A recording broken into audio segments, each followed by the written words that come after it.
Yeah, I recently started like every night before I go to sleep since the last Spider-Man trailer came out. I'm watching each Spider-Man before I go to sleep. And um man, right now I'm on Amazing Spider-Man 2 and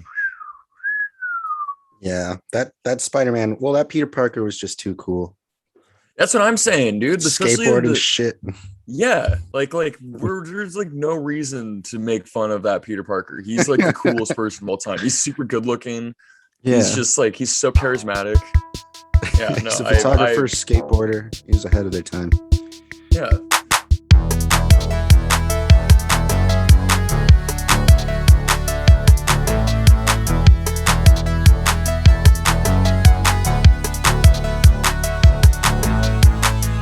Welcome to History of Popcorn, ladies and gentlemen. We are on episode 31. I'm Elijah, I'm Justin. and I've realized that we don't introduce ourselves every episode. So there are people who are like, this kid, that kid. And I'm like, I guess we forgot to say our names in the beginning every time. I should put name tags on, Well, but I'm lazy. our names Not are not in the on here. recordings. Oh, really? Yeah. That's bullshit. I should just add name tags, but I'm too lazy because I can't commit to what it would look like. Maybe I'll add them this time. But yeah, so we are a movie news podcast as well as just talking about movies. That's what we like to do. I guess I will get started. Recently, there is this like big, I don't know what to call it. Like when you make movies, you have to go through the city of California tax credits, I guess. And there's like a bunch of movies that were announced to be filming and got granted access to filming in California. And among those are Beverly Hills Cop 4. So that's going forward. We're getting a movie, an Aziz Ansari movie, Jonah Hill movie, a White Man Can't Jump remake. Apparently, the Scarface remake was announced. So yeah, there's a couple of originals that I don't know what they're about yet. There's one Sounds like called Effing Identical Twins. I don't know what that means. But I yeah, hope that it sounds like it's mainly Paramount. it does sound like it. They It's might be Beverly moving Hills forward. 4. And That's going to be with Netflix though too. I heard. yeah, didn't you hear I wonder if that Jonah Hill movie is because they announced that Jonah Hill and Eddie Murphy are going to be starring in a movie together. That's also on this project. The Kenya Barris movie that we were talking Uh-huh. about, the Guess Who's Coming to Dinner, Eddie Murphy joined that project for Netflix. Oh, So so okay. That makes sense now because I do remember us talking about that forever ago, or not too mhm. long ago actually. It Um, might be called Dixon. There's a movie that Jonah Hill's attached to called Dixon, but it's on this list as well, but I don't know what it's about. I can't find anything. But yeah, so Interesting. Axel Foley's returning officially. Yeah, I don't know how I feel about that, man. I've It's only just seen the so first one weird. still. Yeah, I haven't Well, seen that's it the only one that you that need to long. watch because the sequels are really, really bad. But it's just so weird how Eddie Murphy does this. Isn't it so strange how like he just does like I talk about this every single time every single time we talk about Eddie Murphy, but it's so hard not to talk about it because it's just so weird how he constantly does this, how he did like Dreamgirls and everyone was like, damn, dude, okay, Eddie Murphy's doing something different. And then he's like, nope, I'm gonna do fucking Norbit. Like, Yeah. oh, okay, what are you gonna do after that? Are you gonna give us something after that? I'm gonna do Meet Dave. Oh, Jesus Christ. And then he disappears, and then he does fucking Dolomite is My Name, which is the best performance of his career. What are you gonna do next? Oh, I'm gonna do Coming to America. Why? Yeah. Now what are you gonna do? Oh, I'm gonna do Beverly Hills Cop Couple 4. safety projects before something wild. Yeah, but I'm like, I don't know, man. Like God, it like infuriates me. I wonder who's gonna direct Beverly Hills Cop 4. Yeah, I don't Have know. they released that? I don't think so. I just know Netflix bought it with Paramount. So Paramount's like, fuck, we don't get to put it on Paramount Plus, but it's going on Netflix, I guess. Oh, it's directed by the duo that did Bad Boys for Life. Oh, okay. Mhm. They're all right. They have they make some good visuals. Um, but they Yeah. haven't done too much. I think they're doing a DC movie too as well. I think they're doing the Batgirl movie or something. Yep, Batgirl. And they're also Yeah. directing 2 episodes of Miss Marvel. Yeah, I TV mean, show. Okay. I don't. I mean, like, well, I guess we'll see. So obviously, since it's directed by those guys, it's probably gonna be a lot more action packed than Does funny. he have a kid or anything, Axel? No, I mean, I like mean, I don't they were really want trying it to do spoiled, but that. Well, no, they he never got a kid in the first three movies, but when they were trying to do that TV show with Brandon T. Jackson, he was supposed to be his son. oh, So I I didn't wonder know if there was they're a TV gonna. show too. Did Yeah, that not no. get Oh, picked up, or was there like one season? so they shot a pilot, and the pilot like it was really like everyone really liked it, and Eddie Murphy was like sweet. He was in the first like few. He wanted to be in like the first few episodes, but the test audiences they tested so high, but it was only because he was on it. So CBS, that's where it was going to be on. CBS was like, well, we're not going to pick it up, even though it's like clearly going to be super successful. We're not going to pick it up if you're not going to be like a series regular. Yeah. And Eddie Murphy was like, hell no, I'm not doing that. There's even Dang. pictures of like the set and stuff, and Brett Ratner directed it. And yeah, they're great and powerful. And, you know, how the mighty has fallen. Um, yeah. So I mean, like, so they already had a Beverly Hills Cop sequel, like filmed basically, Mhm. but Eddie Murphy was like, well, I'm not gonna continue doing this. And there were rumors that he might have died in the first episode. Ooh, And that's what has speared his son to go to Beverly Hills and shit like that. That was I don't know. like little rumors here and there, but yeah, who knows? I mean, like I'm curious. I mean, like because like are they gonna bring back like Judge Reinhold and John Ashton because they're both still Exactly. alive? Yeah, that's what a That's lot of gonna be people are so weird. petitioning for. They're like, how would that actually work out? Because they're probably not working in LA anymore. They're probably retired Yeah. cops, Well, retired and people. that's the thing. That's the thing that like Beverly Hills Cop 2 is okay because like we still had scenes with all three of them, and there's still some energy and they have really great chemistry with each other. But the third movie, it's just Judge Reinhold, Mm. and you can just tell while watching the third one that Eddie Murphy and Judge Reinhold, they're not real friends. They're not friends in real life. You could cut the tension with a fucking knife. There's never been like any like on set like there's no we don't know for sure, but just watching the movie, just seeing their scenes together, it's like I could just imagine John Landis yelling cut and then Eddie Murphy be like, "Get this motherfucker away from me." Because those two characters, even though like they're not the main reason to go see Beverly Hills Cop, but Mhm. yeah. What were the other movies that you mentioned? I'm just just talking about Beverly There's Hills. Scarface Oh and yeah. Guess Who's Coming to Dinner movie, the Jonah Hill movie. That's the untitled Jonah Hill movie, they said, I guess. Kenya Barris What do you and think Eddie about the Murphy. Scarface thing? Because I mean, like, I think I've that's never gonna. seen Scarface. Oh, really? Yeah, but I mean I haven't Scarface seen it in a long time. with Al Pacino was a remake anyway from the 30s. So Yeah, it's one of those really old movies. So I don't it know. could I've be never like the seen it though still. stars. It could be like a Star is Born, where like each remake just keeps getting better, or it could be like Cinderella, where James Corden can appear.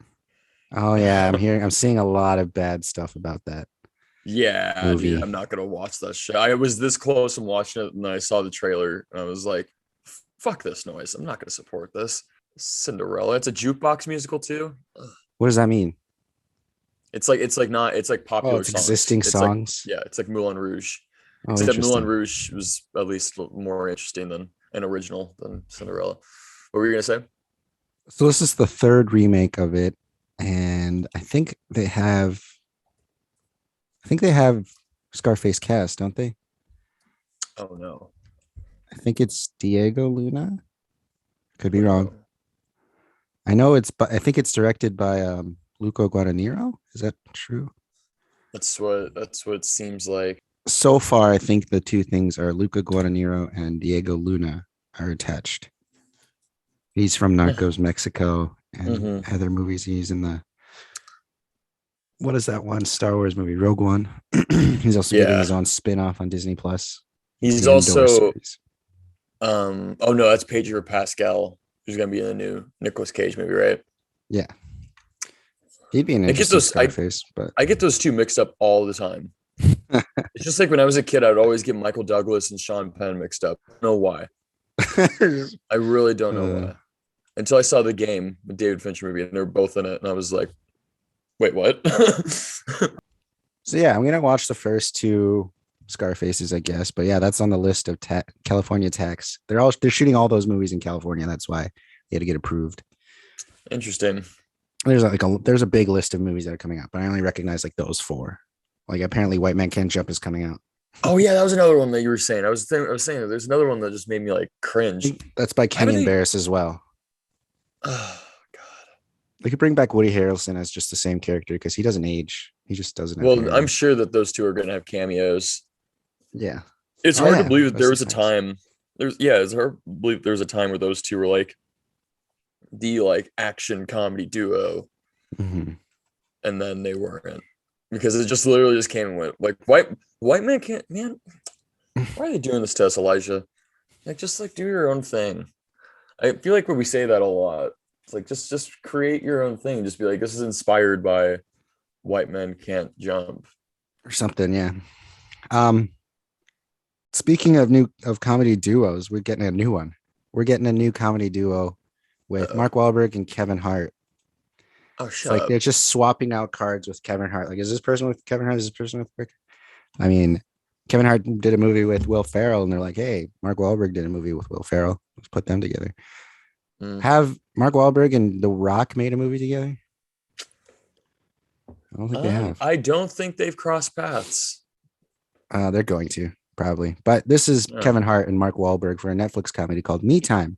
It's from the writer of Night School, which I never saw. Oh God. But the film follows a stay-at-home dad played by Kevin Hart who finds himself with some me time for the first time in years while his wife and kids are away, and he reconnects with his former best friend Mark Wahlberg for a wild weekend that nearly upends his life. So it's one of those movies. Straight guy. God. Wild card. How many movies can Kevin Hart do that are just exactly the same plot, but just little things are shifted around? Yeah. I don't know. Like, goddamn. He's finally doing something different though with Borderlands, that Borderlands movie. He's going to be an action star. Eli Man, Roth. he was okay in the fatherhood movie. I never saw that. I didn't finish it because I mean, like, it's boring. It's a boring movie. But it's basically about a boy, but with Kevin Hart. It's directed by the same guy too.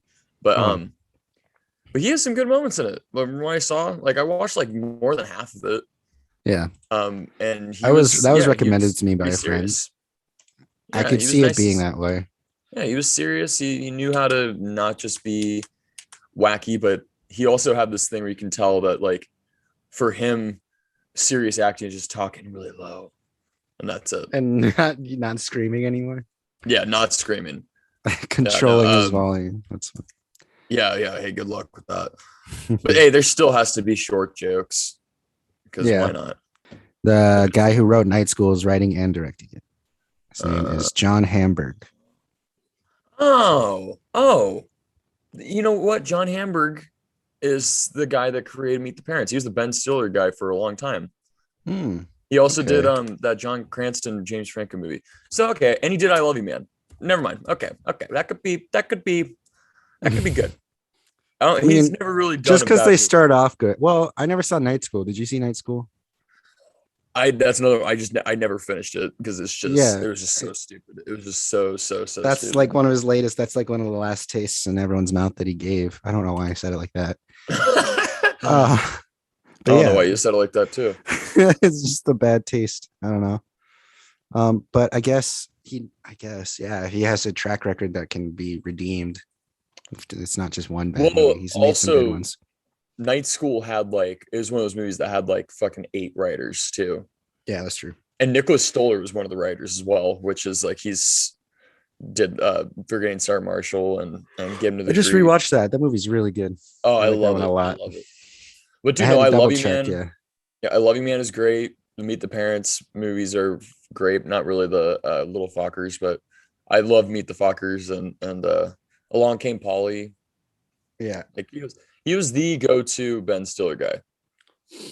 He knew how to write. I can see that. They got 2 actors attached recently. I don't know who. Well, I kind of know who one of them are. We got Jimmy O Yang, the comedian, who was in what's that movie or show? Silicon Valley. Yeah, he was also in that remake of that Island movie with Lucy Hale and Michael Pena. Yeah, Fantasy Island. That was a really weird movie. He was also in that Steve Carell show, wasn't he?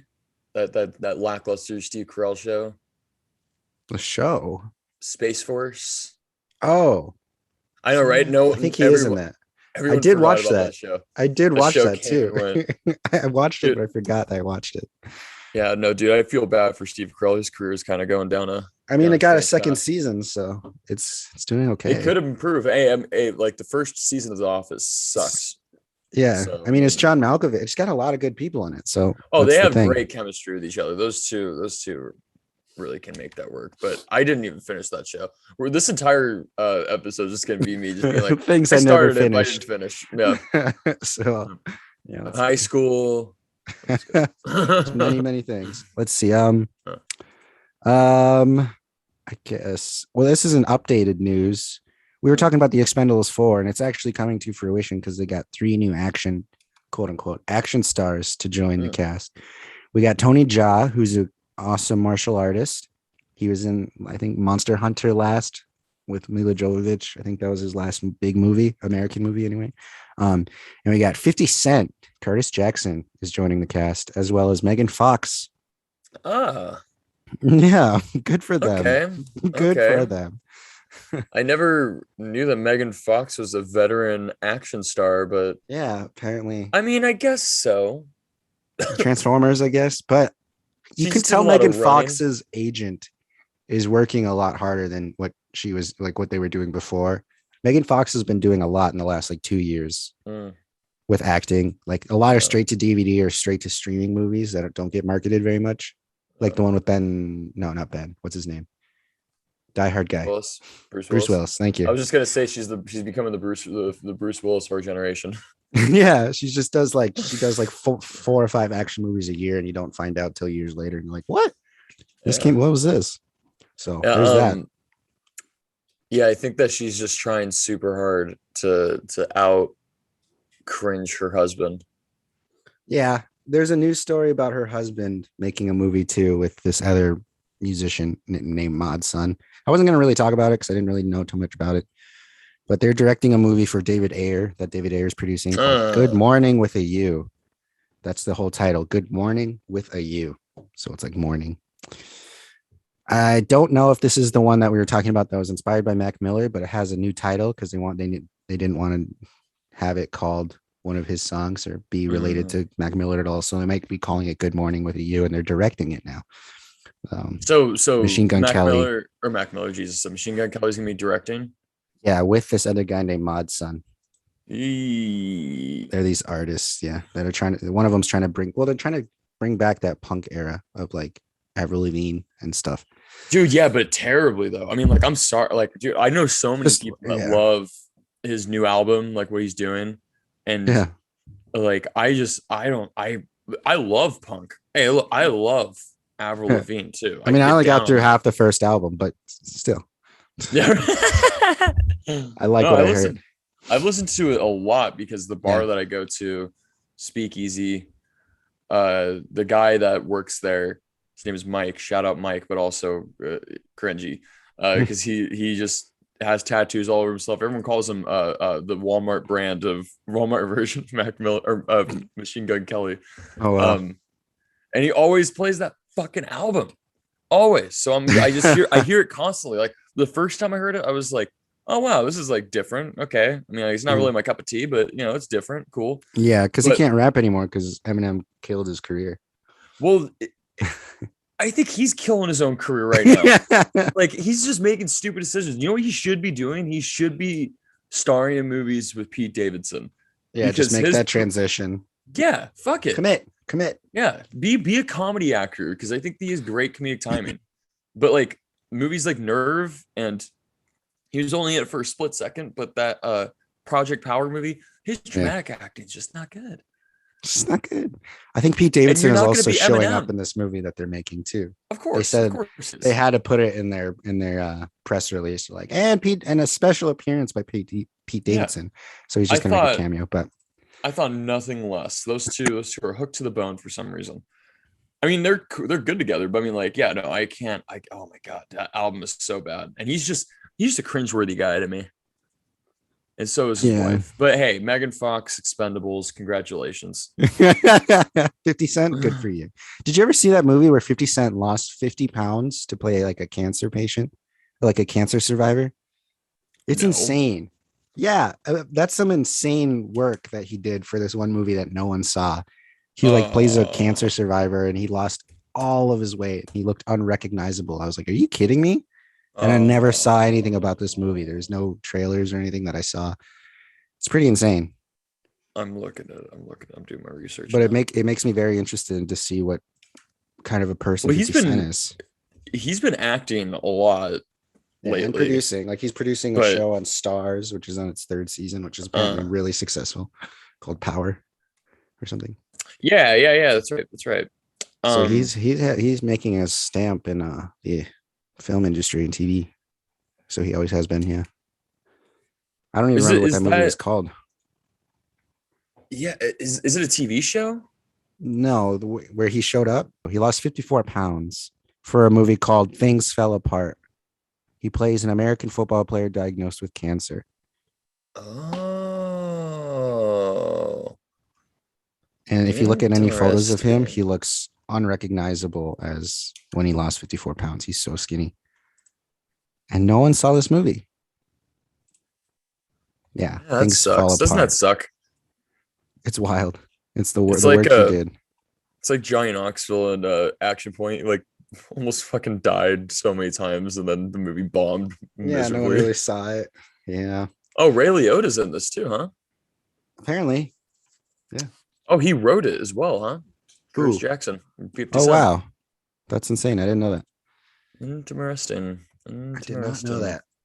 So yeah, maybe we'll see. Well, I guess good for 50 Cent for being in Expendables 4. That's good for him. This is a long Yeah. Expendables 4 section. But yeah, that's what we were Like, talking about a couple weeks ago. We have like our own bingo board of who should be on it. Everyone thinks Jackie Chan should be on it, but like you said, he's a family man. He doesn't do any R-rated movies. Um, let's see. I found out recently the only way they got Chuck Norris to be in Expendables 2 is that they made the movie PG-13. Oh wow. They did it Right? for Chuck, but not They did Jackie. it they did it for Chuck Norris. Well, I mean, like I think all of them are now PG-13. I think the first one's the only one that's R. Interesting. I think because they think they like try to make it now more family friendly, which It is would just make way more money silly. probably too, but yeah. Yeah. Yeah. Um, I'm going to talk about a passion project of a very famous director named Francis Ford Coppola. This guy, this Ooh, guy, he wants to make this big this movie called motherfucker. Megalopolis. I don't know if it's related to that classic movie. What is that one? Metalocalypse? Nope, that's an animated TV That's show. that. I was gonna say that's an Adult Swim show right Yeah, there. I can't remember what that. What's that movie with the big? It's a classic movie. It's black and white. It has the big like robot looking woman. Something. Um, I'm not sure, but Frick, I can't I'll remember. Anyway, frick. this movie's called Megalopolis, and Francis Ford Coppola has been wanting to make this since he was 20 years old. He is now 82 years old. So he's wanted to make this for about 60 years, and he just hasn't because he has this big vision behind it. He thinks that the movie would cost between 100 million and 120 million dollars, but no one wants to finance it. Hmm. He has already talked to a bunch of actors like Oscar Isaac, Forrest Whitaker, Kate Blanchett, John Voight, Zendaya, Michelle Pfeiffer, and Jessica Lange to be in the movie, as well as bringing James Caan back. He said that he's had like verbal discussions of them agreeing to be in a movie with him if he can get it financed. So he recently sold his winery, Coppola, his wine that was called Coppola. He sold that to another wine company. So he is trying to raise money through that. Um, I don't think it was enough because he's still trying to do it and he's still talking about it. But he says that he hopes to shoot it next spring, so next year. Damn. He says that um, he said that it has become like a religious war in that it's not about anything logical. I think the big news here is that I am still the same that I was when I was 20 years, or that I was 20 years ago or 40 years ago. I still want to do my dream picture, even if I have to put up my own money, and I'm capable of putting up 100 mil if I have to. if I have to. I don't want to, but I will if I have to, he said. I don't want He to. said, I'm committed to making this movie. I'd like it to make it in the He's fall of pulling. 2022. That sounded very Zach Braffy of him right there. I will if I have to, or I'll just do Kickstarter. Venmo me. Yeah, Venmo you. This I read right here. Francis Ford Coppola wrote the script in the early '80s, but the film always took a backseat to other projects. By the time he was ready to move into production in 2001, Yeah. the September 11 attacks happened and shut the production down as the film is based in New York City and details the attempts of architect to reconstruct a utopian version of the city following a mega disaster. Wow. So that's Interesting. Now interesting. I guess that's what it was at the time. He changed it, I guess, now because I think he said it takes place in ancient Rome now.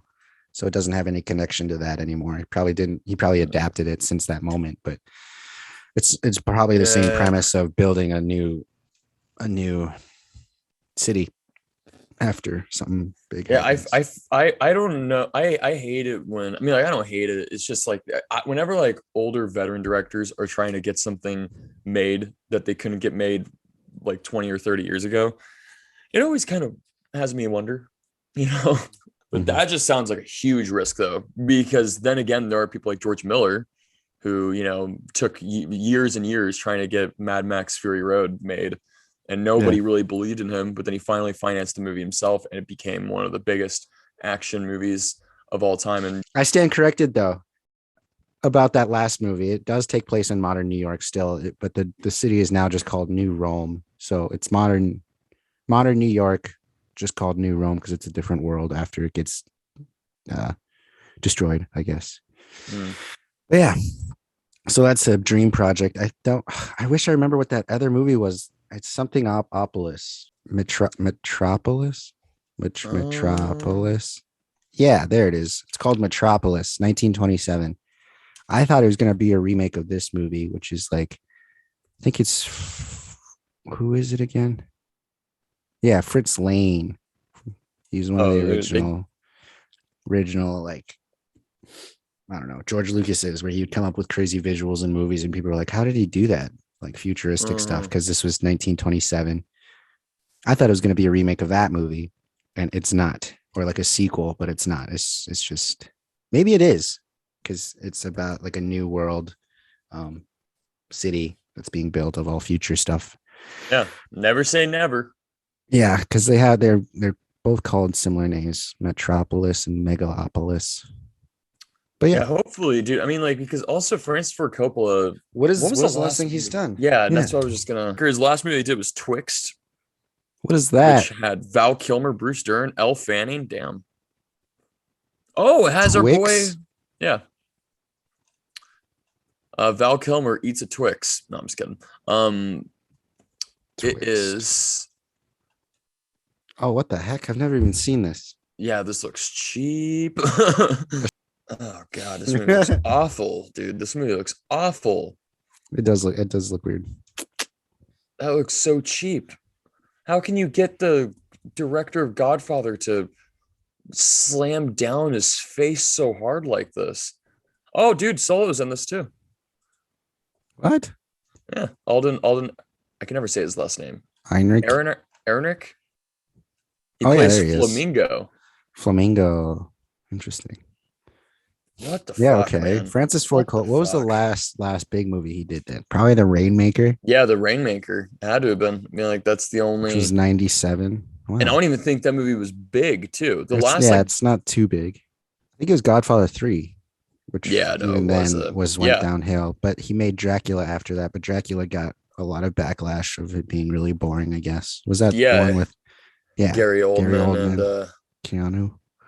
But hey, no, that movie did make a lot of money though. So that was like his last like blockbuster. That's sad, man. Yeah, no, his career went down. Just imagine doing dude, from back to back to back. He did Godfather, The Conversation with Gene Hackman, The Godfather Part 2, then Apocalypse Now. Like, god damn, dude. And then they did Outsiders and Rumblefish and Cotton Club.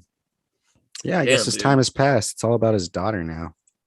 He's making movies. Yeah, and she actually is a pretty damn good director, even though she takes her sweet ass time. And some of her movies aren't that Yeah, great. she's only done like 3, right? Or 4, She probably. did Lost in Translation, Maria Antoinette, Somewhere, Yeah, somewhere. The Virgin Diaries, The Bling Ring, and On the Rocks was recently. Which On the Rocks I think is her most is the most energy she's ever put into a film.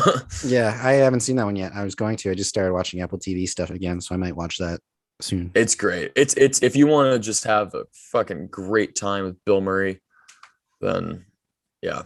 And supposedly it's like about her relationship, Sofia Coppola's relationship with her father, Hmm. with Francis Ford Coppola. So when you watch it, it's very interesting. Very Interesting. interesting That movie. is interesting. Yeah, It's never kind of like knowing when you that. watch Lost in Translation, and Giovanni Ribisi is supposed to be Spike Jones. Oh, I didn't know that. Wow. Yeah, which Interesting. major shade, major Yeah, shade. that's Like interesting. last time I watched the movie, I was like, damn, she really went there. She did not give a flying fuck. She did not give a fuck.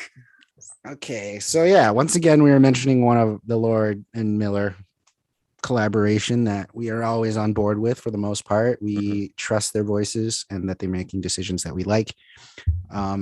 Phil Lord and Chris Miller produced 21 Jump Street, 22 Jump Street. What is the other ones? Like the The Lego most recent movie, one, Lego movie, Spider-Man Into and the Spider Spider Verse, Verse. The Mitchells versus the Machines. So they have a good track record. They're coming out with a movie that they're producing called, I believe right now it's called 48 Hours in Vegas, which is inspired by a true story of Dennis Rodman, the basketball player who played with Michael Jordan and Scottie Pippen during their three-peat championship years. They won 3 years in a row, which was a big deal. And it basically solidified Michael Jordan as the best basketball player in the world. But Dennis Rodman was the best defensive player around that time. He was aggressive and he was a character himself. For those who don't know, Dennis Rodman did a lot of wild stuff, including marrying himself, I think, and he dressed. I think he wore like a bridal dress to his wedding, and he married himself. And he also got involved with like Carmen Electra a lot, and Madonna demanded that they have a baby together, and so they tried to have a baby that she never got pregnant though.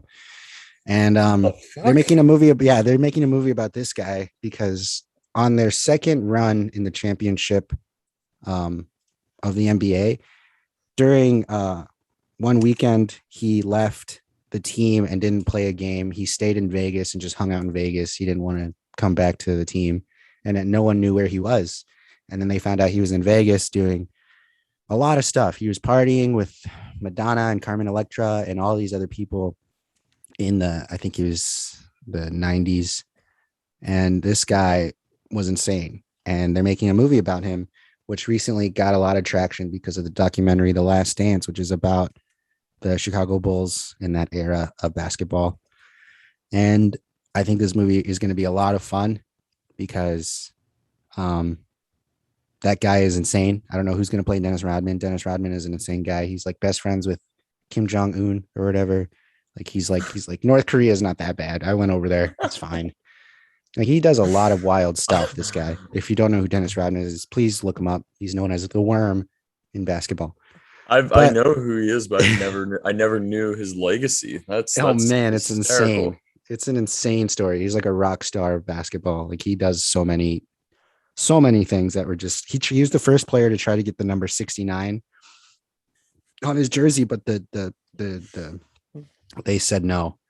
They're like, no, you can't do that. But this is what Lord and Miller said about it. He said Dennis refused to follow the herd. That is what made him a target, and it's also what made him a star. His weekend in Vegas is full of fun and hijinks, but it is also full of important questions about the way public figures and workers are treated, especially when their individuality is expressed so vividly. So I'm very interested to see what this is like. He was a very interesting character. Yeah, 48 hours in Vegas because he just didn't come back to practice or anything. He didn't tell anyone. He didn't tell Michael Jordan where he was. Michael Jordan literally flew to Vegas with a couple of his teammates just to literally pry him out of his hotel room and be like, you're coming to practice. They like had to hunt him down and get him out of Vegas because he refused to come. And it's pretty insane. It's an insane story. There's probably some sort of video on YouTube that talks about it. It sounds like it could be a really, really fun movie. Yeah, it can. Yeah, it'll deal with it deals with a lot. This is also what it says. It says there is only one Dennis Rodman. In 1998, there was nobody on earth who would be more fun or more dangerous to party with. And yet that's not even half of who he is. This movie takes you on an unforgettable ride with the myth, the legend, and also the man that is Dennis. Behind everything you think you know. We could not be more thrilled to be working with Phil, Chris, and all the producers, and above all, Dennis, whose amazing career in life will make for an off-the-wall, hilarious, yet completely human and emotional movie. And you think you know everything about the worm? Just you wait. So it sounds like Dennis Rodman is going to be involved and put some validity into the script, because that's pretty interesting. And I think it's one of some guy's first time writing. He's like, I spent quarantine just like you watching The Last Dance, which is that documentary I was talking about. And I was so excited about the Dennis Rodman part of it in Vegas. So I wrote a script about it. And then he was like, and then it got bought immediately. And I was like, that'd be pretty cool. That's awesome. So that's what I'm looking forward to, that movie. 48 hours that sounds very, very interesting. Could be a very good character study of being celebrity, like which is what they said and how they're depicted in the media versus how they actually are. Because he needed a mental break, they said, and a physical break, although he didn't slow down physically because he'd party and drink. But he needed to step away from the game for a little bit because he was losing his mind, apparently. So he went to Vegas for 2 days just to hang out. So it's interesting. I'm excited for that one. Yeah, it kind of sounds like it could be like a crazier version of One Night in Miami. Yeah, or something like that. Yeah. I'm imagining The Hangover too, where the team loses him and they're like, where is he? Where is this guy? Yeah. I'm very interested. I wonder if they're gonna actually use the their names, or if it's gonna be I think they are inspired by them. That would be interesting. I hope they use Jordan. Yeah, there's someone would be Michael Jordan, someone would be Scottie Pippen. I can see that. That'd be fun. I hope they do that anyway. Let's just hope LeBron James stays the fuck away from him. LeBron James is Dennis Rodman. I can see that fucking happening. Can't you see that happening? That'd be insane. That shit happening. I mean, Dennis Rodman's a huge guy, so I hope they go accurate with having a really big guy who is big. He's bigger than LeBron. He's a big guy. Anybody's bigger than LeBron. I'm just kidding. Yeah, but I hope they use their names and stuff. That'd be really cool and make it accurate. So there's that story that I'm excited about. Let's see. When was the first time you heard the name Nosferatu? Was it the same time that I did? I feel like SpongeBob. Yeah, me too. He's Nosferatu. Yeah, that was the first time I ever heard about him. I didn't know about him being a movie or anything. I didn't know what it was at the time. Yeah, my brother had to explain that to me. Yeah, I found out later on there's a big lore behind him. That the filmmakers, I believe, when was the original made? 1922. So it was a long time ago. And it was one of those things where the creators of the movie wanted to make a Dracula movie, but the estate was like, no, we don't want you guys to make a Dracula movie. So they came up with their own character and called him Nosferatu, which translates, I think, to the vampire or a vampire. So it's just straight up another Count Dracula movie, but they couldn't get the rights to Dracula. So they made up their own name, Nosferatu. I didn't know. And there was a remake of this movie. This one was the original was from 1922, and there's a remake with Werner Herzog. I think that's he made his own version of Nosferatu in the 80s, I believe. But we're getting another Nosferatu, a third rendition of Nosferatu by the guy who did The Witch and The Lighthouse, and he's coming out with The Northman, Robert Eggers, and he's reuniting with Anya Taylor-Joy for a remake of Nosferatu. Ooh. Which I'm pretty excited for. It's kind of like the movie's like I think the vampire's name is Count Orlok of Transylvania instead of Count Dracula, but it's Orlok, and he's selling his house, or a real estate agent comes to his house trying to buy the house from him, and then Count Orlok falls in love with the real estate agent's wife and tries to eat them, I guess. As you do. Yeah, as a vampire does.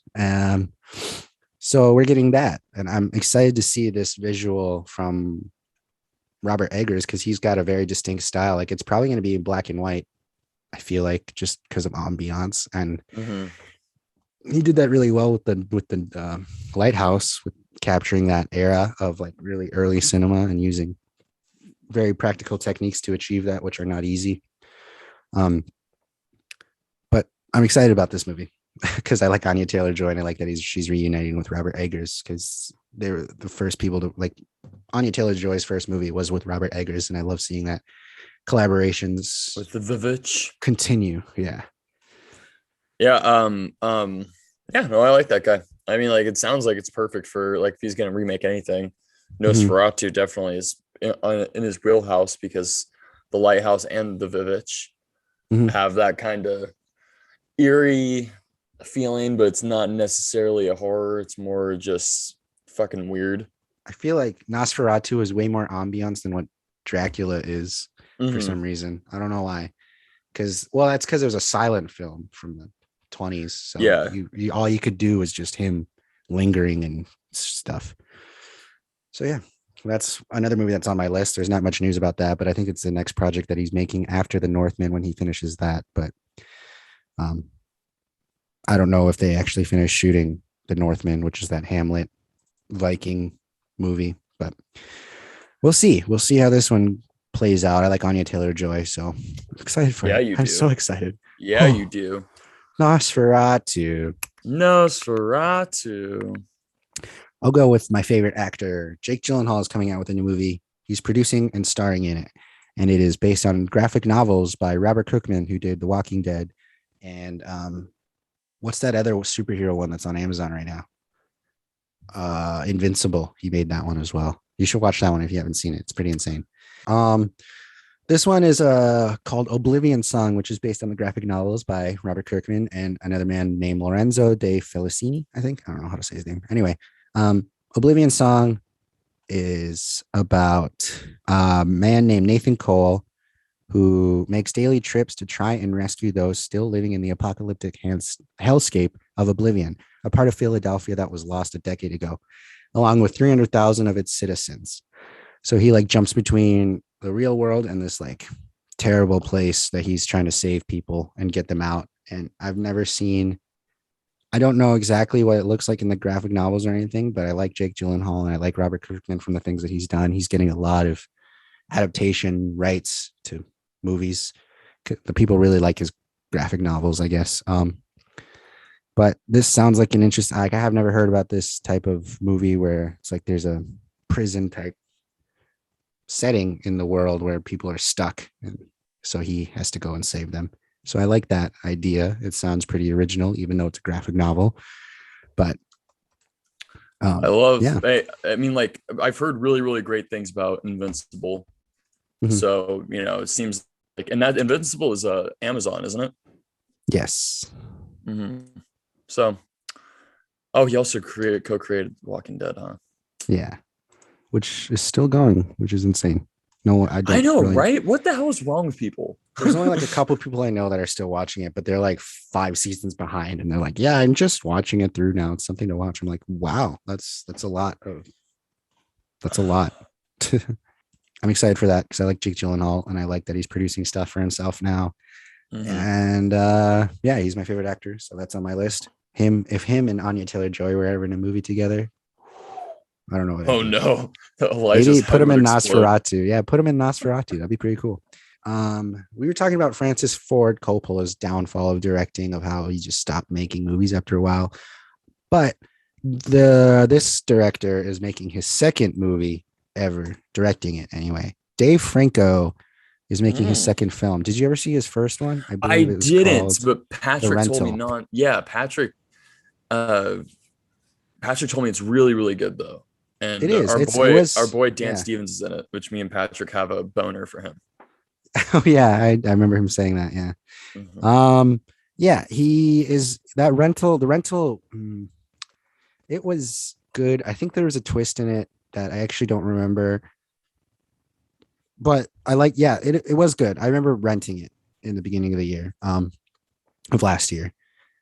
That movie was considered a horror movie, and oh wait, Joe Swanberg. I've heard that name before. Oh yeah, Joe Swanberg is he's director of Drinking Buddies. He's one of my favorite indie directors. He's Okay, Drinking so he Buddies. co-wrote the script of his first movie with Hmm. him. So they have that going. I think it's because they wanted it to be more improv-y. So they like wrote it together a way of making it so there's just like feeling and motive rather than Yeah. dialogue and stuff because they like trusting the actors, which is a cool way of doing it, especially if you're making a horror movie. Side note, there's this TV show coming out called My Boy with James McAvoy for Peacock. And James McAvoy didn't Yeah. get a I script. just, He didn't get a script yeah, for the whole movie, so he's just responding to the news that he gets every single time, and whatever goes on in the scene, it just happens, which is very interesting to see. it I'm gonna watch is. that eventually because we just got Peacock last night to watch AP Bio, which is a good show, but we just got it, and so I'm gonna watch that when that comes out because it's very interesting to me. So that's what they're doing with the rental. They did that with a lot of improv, which you said Hmm. Joe Swanberg does a lot. That's all he does. He writes a full outline for himself, and he doesn't give pages for. He gives pages to the actors, like brief outlines Yeah, of the on the day, and so they're the ones that are making their own ideas and decisions and stuff. yeah, that's So it a makes cool way to for do it. it's very hit or miss, but I mean Yeah. like his you can tell he's perfected it now. Joe Swanberg's early movies not so good, very boring, super long. Mhm. But that's also where we got Greta Gerwig too, which people Yeah. don't even realize. Like there was this one person who reminded me about that because I totally fucking forgot that she came from the mumblecore movies with Mark Duplass, with the Duplass brothers and Joe Yep. Swanberg and yeah, no, it's awesome. But as his career went Good on, he character realized, study though. yeah, good, great character study. So yeah, so I mean, like, I is this one gonna be a horror too? Did you say it was gonna be a horror? This new one, no, not I haven't gotten into the new one yet. It's called Somebody I Used to Know, and it's going to be at Amazon. And Dave Franco wrote it with his wife Allison Brie. If you didn't know, they're Beautiful. married. And yeah, Allison Brie has been writing a couple movies and producing a couple of things of her own with Netflix, I believe. But they're coming Mm-hmm. together again. Allison Brie was also in The Rental, his debut. Mm-hmm. But yeah, this one has they co-wrote it, and it's supposed to be a play on a romantic comedy. Their new version of like a romantic comedy type movie, and it says the film follows workaholic Allie, who's played by Allison Brie, who on a trip to her hometown spends a night reminiscing with her ex-boyfriend, who's played by a guy named Jay Ellis, which makes her start to question everything about the choices she's made and the person she's become. Things only get more confusing when she meets Cassidy, who's played by Kiersey Clemens, Ooh, a younger woman who reminds her of the person she used to be. So that sounds like it's very Garden Statey. That's one that yes, was it my does. go-to. But this is what not James Franco, his brother Dave Franco said about the movie. He said, Allison and I love romantic comedies, and we were inspired by the classics from the 80s and 90s. We couldn't be more excited about working with the producers and the actors, who are both extremely natural performers, capable of bringing levity and drama in equal measure. And we're so grateful to have partnered with Amazon, who have been incredibly supportive to help bring this project to life. So yeah, they're gonna do. Nice. He started with a horror movie. Now he's doing a rom com, which is Good. inspired by the 80s and 90s. Yeah, dude, no, that's good. Yeah, Yeah, do a bunch of different things because that's how you figure out. That's why I like directors like Richard Linklater and like I just love versatility. So I mean, like, just yeah. do everything that you can possibly do. Don't be Roland Emmerich and keep destroying shit. Seriously, please don't. Please. Yeah. No, that's actually a really great example Put right something there. together for once, Roland. Yeah. Yeah, it sounds like they're approaching it the same way of what do you call it, mumblecore, where it's improv-y. Yeah. I mean, like, mumblecore is kind of like that term is out the window now. People don't really like to say that anymore for some reason. I don't know why. I like it. I mean, like, because I guess it just got a bad rep or something like that. I'm not sure. I But could see that. It seems like a timid way of putting it. well, it kind of started becoming an insult to certain Mhm. movies. And like, oh, this looks like a mumblecore movie, even though, like, for someone like me, like, Mhm. just especially when I was like 18, 19, like, if the shittier the movie looked, I knew like it was gonna be like packed with emotion, Yeah, you know? because they can't do the production value. They got to do Yeah. personal aspect of it. Like That's why the I like the puffy, Duplass brothers. Everything. hell yeah, dude. Duplass brothers.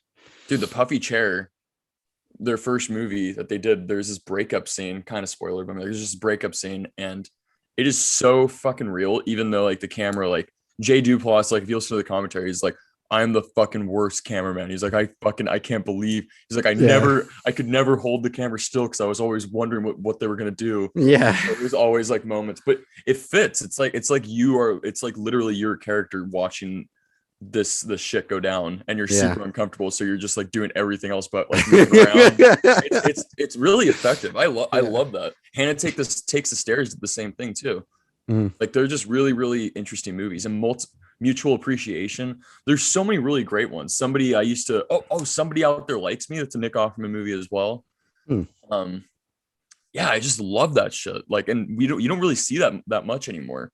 So like, unless Joe Swanberg's doing something, but like I said before, he's now established himself as like an actual director now. Like he's like directing TV show episodes and stuff like that. Yeah. Like he's established himself to now be comfortable with having a plan and a script and all that jazz. That being an actual director, kind of. Yeah, that makes sense.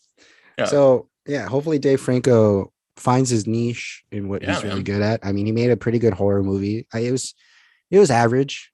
It was a good debut. Like, it's a good movie. You'll watch the whole thing. Like, it's interesting. It's not a bad movie. Watch the whole thing. Yeah, you'll probably watch the whole thing, which is saying a lot.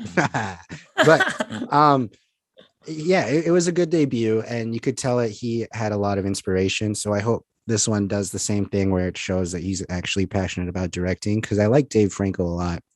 I think he can get overlooked as a creative, like, because he was James Franco's brother, and he's only done like a couple movies. So I feel like there's not many movies where he's like blown people away. There was this one movie he did on Netflix, which was like an hour long, with Abby Jacobson, I think her name is. It's called like balloons or something, or Six Balloons. And it's about drug addiction. That was a good one. Yeah, I forgot about that one. That one was sad. Yes, it is. Well, hey, don't forget about Dave Franco and the incredible movie film series Now You See Me. Yeah, nice. Yep. Yeah, they're making a Now You See Me 3. Of course they are. Those movies are huge. I'm surprised that hasn't happened yet. Like, those movies, like the second one is so it's one of those movies where it's so stupid, but I really don't mind them. Yeah. Did you hear that the screenwriter said that he really wishes he called the second one Now You Don't? And he's like, I don't know why I didn't do that, honestly. I think he's like, I think I had a conversation with the studio and they said they wouldn't be able to make the connection. And I was like, I think they would, but it would have been perfect. But now you see me, now you don't. We live in a world. Yeah, we live in a world where you got to. Well, maybe they were. The studio is probably thinking like, well, the second one's going to be fucking majorly successful too. So then, what are we going to call the third one? Is Now You See It, Now You Don't. Here we go. Here we go. Here we go. Magic. Yeah. Now I'm gonna watch those movies. God damn it. Yeah. Movies are so dumb. They're so dumb. They're so dumb. They're so dumb. But I fucking like them for some reason. It's so dumb. I like the whole cast though too. I like Isla Fisher, Jesse Eisenberg. I like Woody Harrelson. That's the reason. Bring Daniel Radcliffe back. I don't remember what happened to him, but no one dies. No one dies. Now You See Me, Elijah. They just disappear. Yeah, they just either go to jail or they just go to Africa or something. I don't know. Yeah. But cool. Yeah, that was our episode. Thank you guys for listening for another episode. Make sure to subscribe to us and follow us on Spotify and listen to us on anywhere you listen to podcasts. We're History of Popcorn. We do this every week. We enjoy doing it. We're trying our best. Yeah. I don't know what else. I don't know how to end these episodes ever. You just get so emotional right there. We're just trying our fucking best. We're doing our best, okay? Stop I have to read. At me like that. I have to write. I don't know. I have to read stuff. That's the hardest part about this. Cool. Yeah, this was a good episode. Awesome. What are you most excited for about what we mentioned from the top of your head? Do you remember most of them? They kind of fade out after a while. Like, I don't remember how we started. No, I want the 48 hours in Vegas one. That one sounds like a lot of fun. Yeah, I really like those producers too. They have good taste in stories. They do. They haven't done anything bad yet. I mean, we'll see about Cocaine Bear Yeah, because Elizabeth Banks is directing, and they got we some don't choices really, on that. Yeah, but I don't we'll think see. she's in it though, so that's okay. That's probably good for the better. Hopefully not. I don't know. Yeah, yeah, Yeah, yeah, and she didn't yeah. write the script, so I think she helped write the script for Pitch Perfect and stuff. I Could be just wrong. remember her Charlie's Angels was so aggressively bad. Which she wrote, I think, right?